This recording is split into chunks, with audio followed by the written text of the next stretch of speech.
It's a great pleasure for me to participate in this Liberty Forum of the Atlas Network.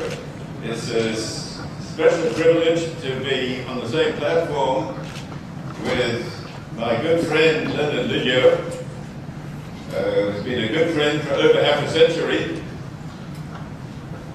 I see this meeting, this session this afternoon, as an intersection between two bodies of intellectual endeavor.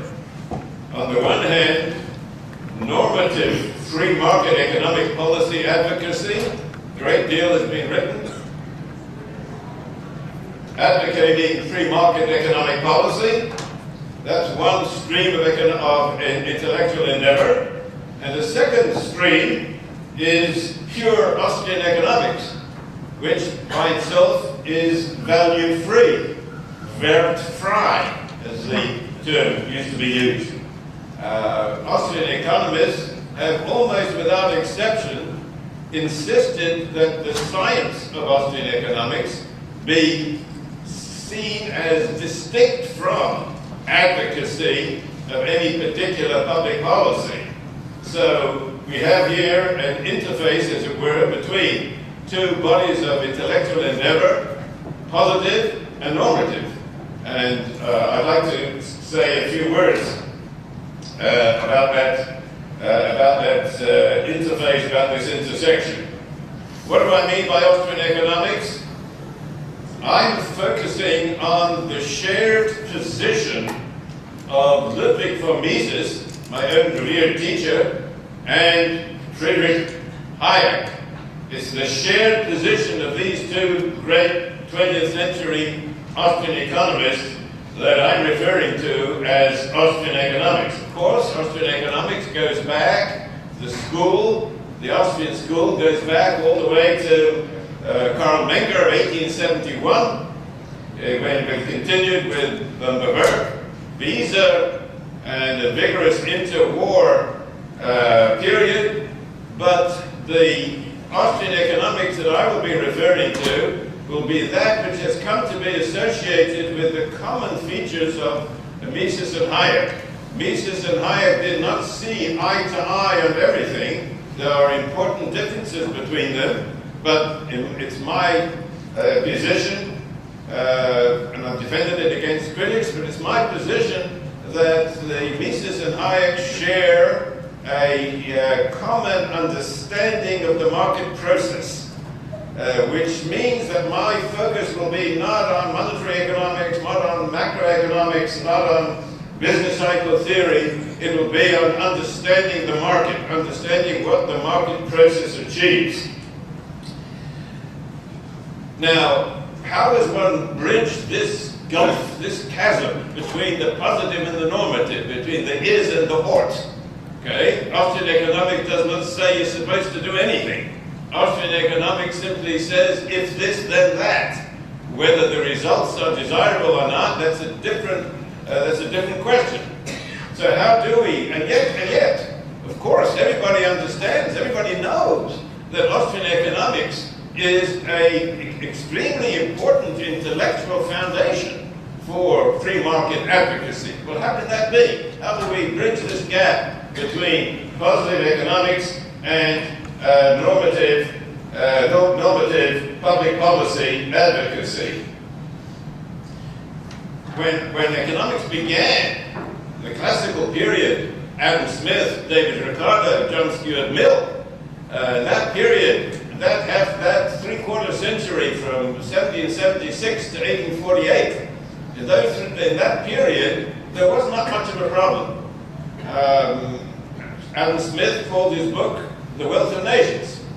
He was talking about wealth, and it was understood that economics was concerned with maximizing national wealth.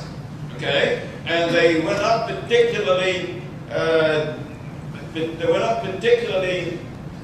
careful about defining exactly what wealth is supposed to mean.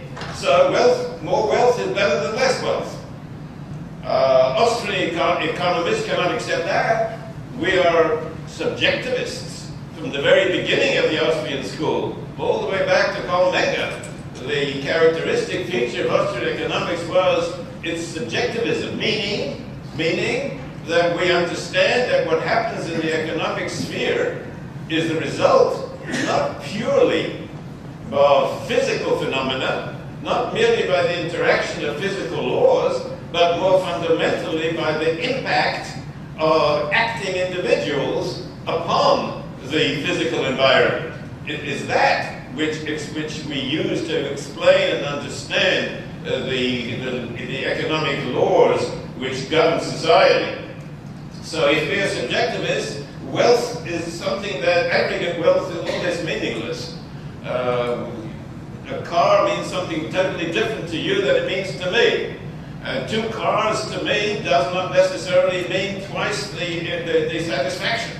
There's something which you might have heard called the law of diminishing marginal utility. Okay, so 2 cars is not the same thing as twice 1 car in terms of well-being and satisfaction. So aggregate wealth is not going to be a suitable measure of what is good. All you needed to do within classical economics is to accept the value judgment, more wealth is better than less wealth. And then you got it. And then what you need to do is to examine the results on aggregate wealth of alternative economic policies.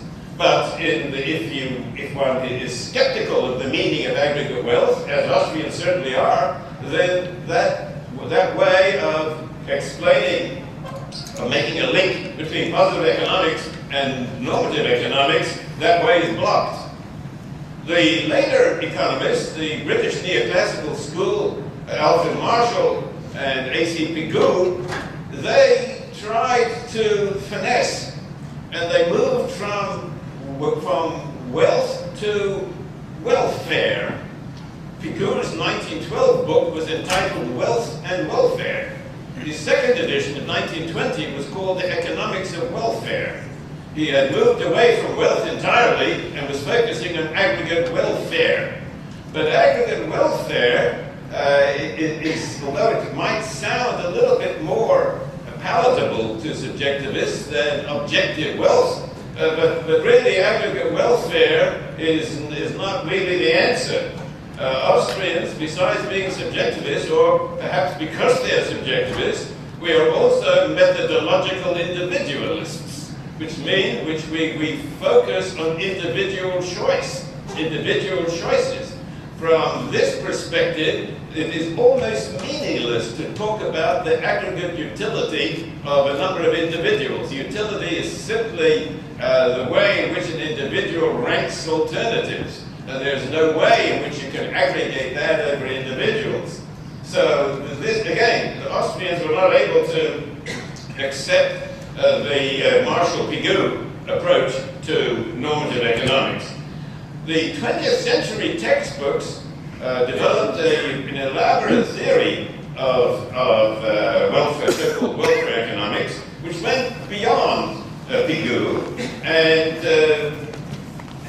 they used, or I would say they misused, the famous book by Lionel Robbins, 1932, the Nature and Significance of Economics. They misused that book because Lord Robbins, at that time it was simply Lionel Robbins, but Lord Robbins focused on the economizing choice, the choice of economizing, maximizing a result, adjusting, allocating scarce means among alternative competing ends to avoid wasting any bit of your resources. So if you're confronted, you've got a certain amount of money, and you've got alternative ways of spending the money, you want to make sure that no dollar withdrawn from one line of expenditure would have given you more satisfaction were it to be transferred to a different line of expenditure. Okay, that according to Robbins was the economic problem.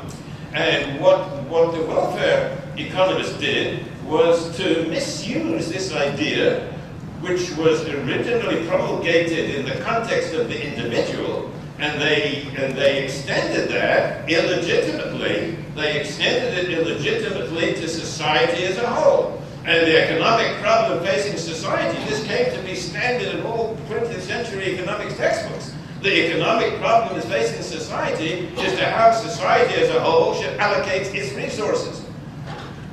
Austrians have never been able to find peace with that formulation. That formulation is absolutely unacceptable to Austrians. The idea that we're sort of looking down on the entire economy and we have to manipulate resources, that is of course the mindset of the socialist central planner. But as Austrian economists showed, beginning with Mises and Hayek in the 20s and the 30s, national planning, central planning, is not something that's good or bad, it's impossible. There is no way in which one can plan for society. You can explain the impossibility of using various terminologies. If no one knows everything in the economy, impossible to know everything in the economy, it's impossible to set up the problem in such a way that one can talk about efficient or inefficient aggregate allocation of societal resources. So that too was blocked, that way was blocked. What seems to have been the case, I must confess that Mises himself never did confront this issue in a direct way. He never did explain how he, Mises, who was so careful and so passionate about the value-free character of economic science, how he was able to be equally passionate about the need for free markets.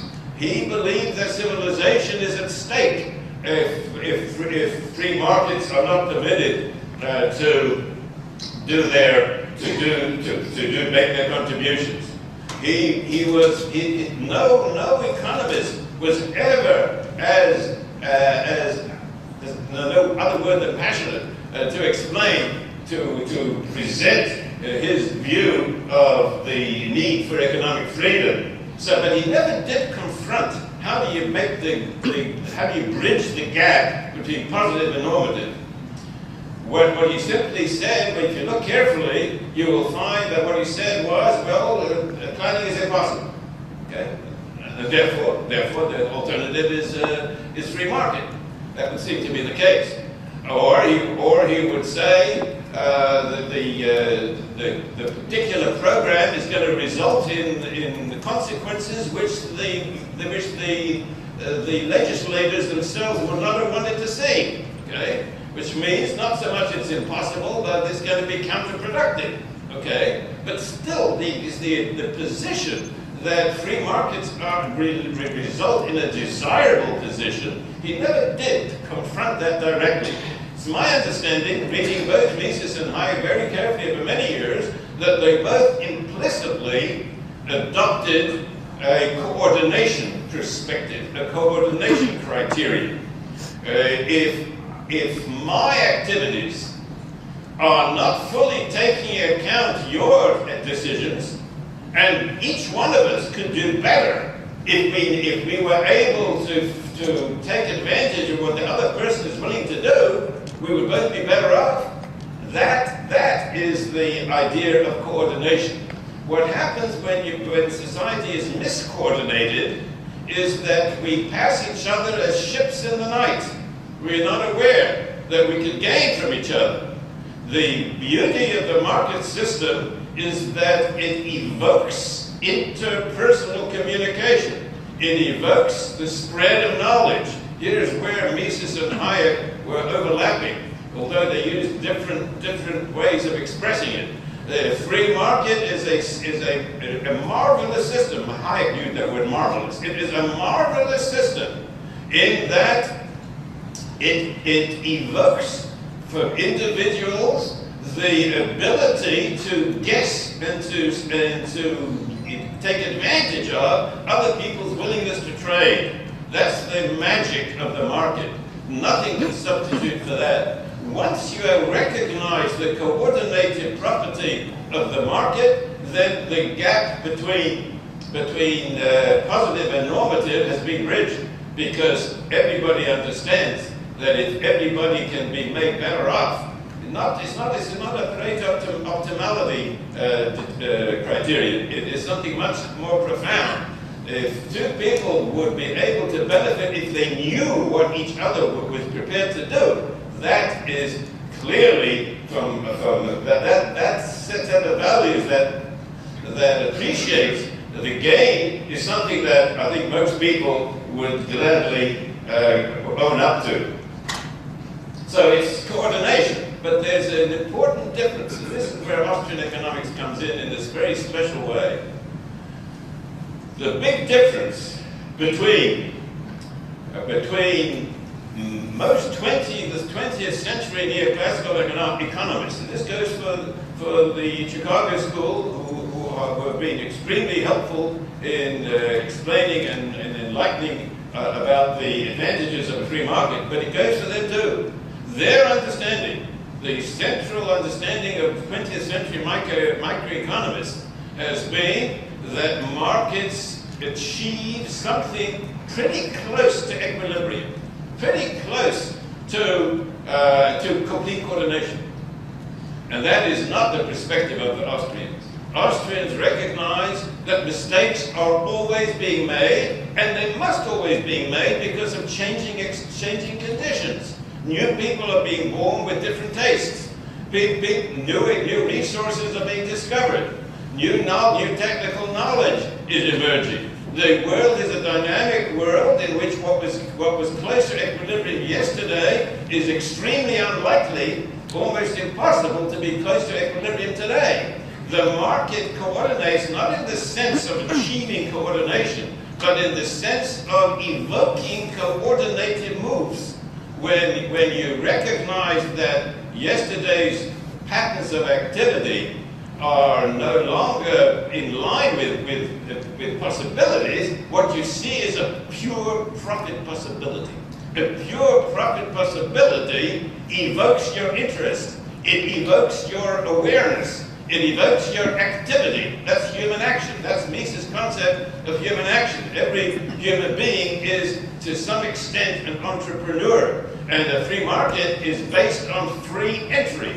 The freedom of being able to act on what one sees as a potential pure profit opportunity. That is the meaning.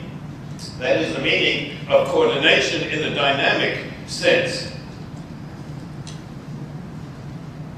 Once we understand the dynamic character of the market process, and I often quote my very first attendance at the Mises seminar back in 1954, September 1954, it's quite a while ago.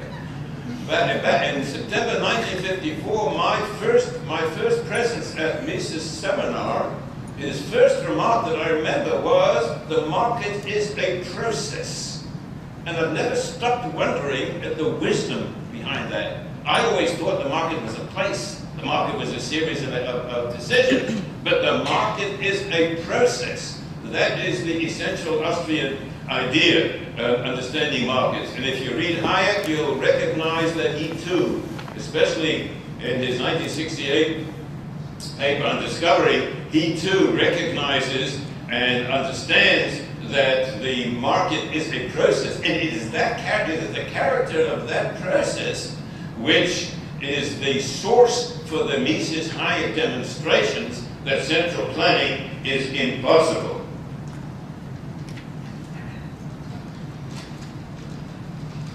So I believe that yes, there is a gulf between positive, value-free Austrian economics and public policy advocacy. There is a gulf. And I think it is important that that gulf be recognized and respected. The pure economist should be able to pursue his investigations and his researches without regard to what they mean for public policy, which does not mean that he should be unaware of those consequences. Mises was well aware of those consequences. And that is why, perhaps too much, he permitted his human interest in the value of free markets for the preservation of civilization, perhaps he permitted that to infringe a little bit too much on his presentations of his science, so that he was misunderstood and therefore disparaged, not as a pure scientist, which he was, but simply as an advocate. So I think it is important that the separation between the positive and the normative be recognized and respected.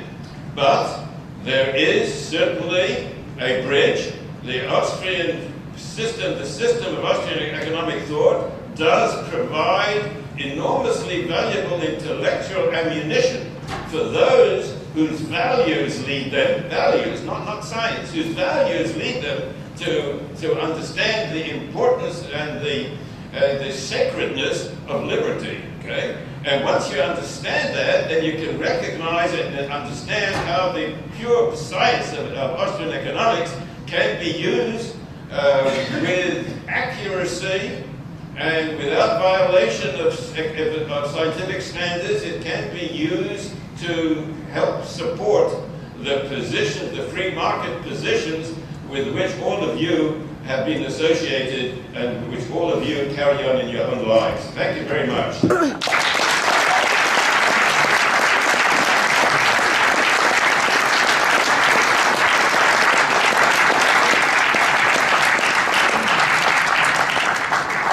Thank you very much, Israel. Israel,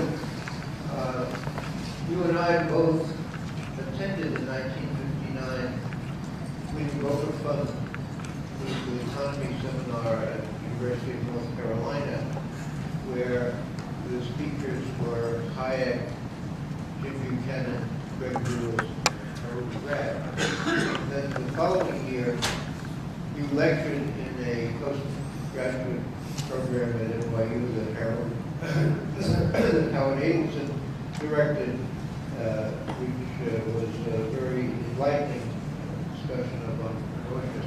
But our paths had crossed a little earlier in Mises' graduate seminar in Gallatin House on 6 Washington Square North. Could you speak a little bit more about the liveliness of the seminar that Mises conducted at NYU? Mises' seminar at NYU was a very interesting weekly event. It was an event that attracted a number of different types of people. There were those who were registered as students. There were others who were not students, who used to come regularly week after week. There were some former students of Mises. There were some number of business people who would come regularly, and they appreciated Mises. And I must tell you, there was someone else who attended Mises' seminar. That was Mrs. Mises. And at 9:10, Mrs. Mises would knock on her watch and make motions to Professor Mises. It's time to wind down the session. She was his greatest support, not only then, but many, many years later, and after his death, she was indefatigable in her publication efforts. The seminar itself, though, I must confess, I have an ambiguous recollection of those seminars. Many of the people, especially those who were registered, had no interest in Mises' economics. No interest. The only reason why they were registered was because he gave everybody a good grade. There were no examinations. So if you wanted an easy 3 credits with a good grade, you signed up for the seminar. It was less unfortunate. You had people there who had no interest in Austrian economics. These were people working down in Wall Street who would come in at night for trying to get an MBA, and they would sign up for that seminar. Okay. Having said that, there were, of course, a number of of individuals who came because they understood and appreciated Mises economics. Okay, and that was the core of the seminar. Among those, I would say you had, again, two types. You had business people who didn't understand many of the intricacies and subtleties of economics, but they, in a general way, they understood that Mises was telling the truth. Okay?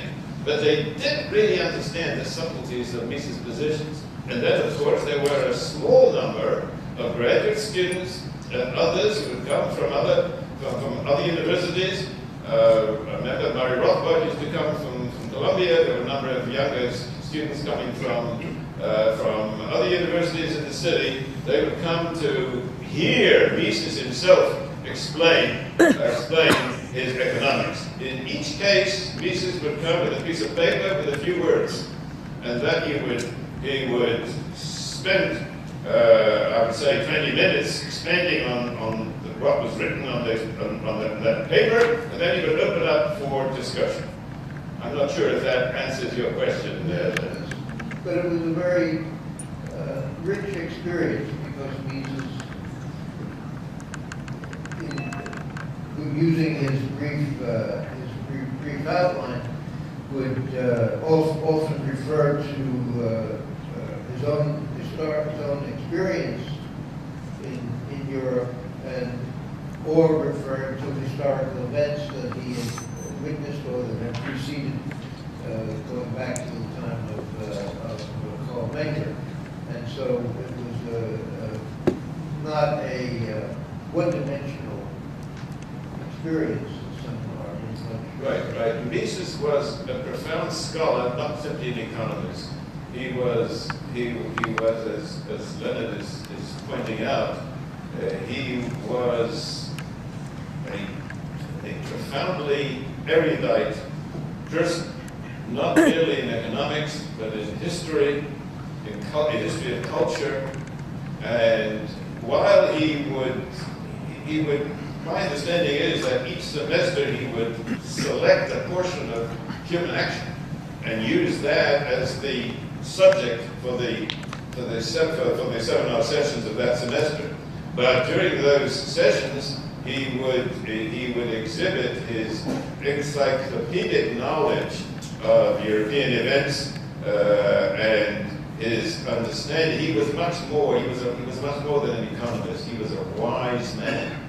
Mises used to make predictions, and economists shouldn't make predictions. They always do, but they shouldn't. They shouldn't, but they do. Mises made predictions, not because he was an economist, but because he was a wise man. He saw what was going to happen because he had this deep understanding of history. And I agree with you, Leonard, that the Mises sessions were rich sessions. I must confess, sometimes someone who was familiar with the human action would come away thinking, well, I didn't need to come to this seminar. I could have read it in Human Action. But there was a difference. I often realized that there was a great benefit to hearing Mises explaining it himself and hearing the back and forth. There was a time, this must have been probably in the early and mid-60s, that I was engaged to serve as a kind of an assistant to Mises. I would come once a week and sit in Mises' office, and members of the seminar who didn't understand what Mises was saying had questions and couldn't get Mises to explain to them. Couldn't get it because there was a communication gap. Mises, of course, his English was perfect, but nonetheless there was a communication gap. He was no longer was such a young man at that time, and there was a communication gap. So it was arranged that I would be sitting in his office once a week, and people would come and they would discuss with me the difficulties that they had with Mises' positions.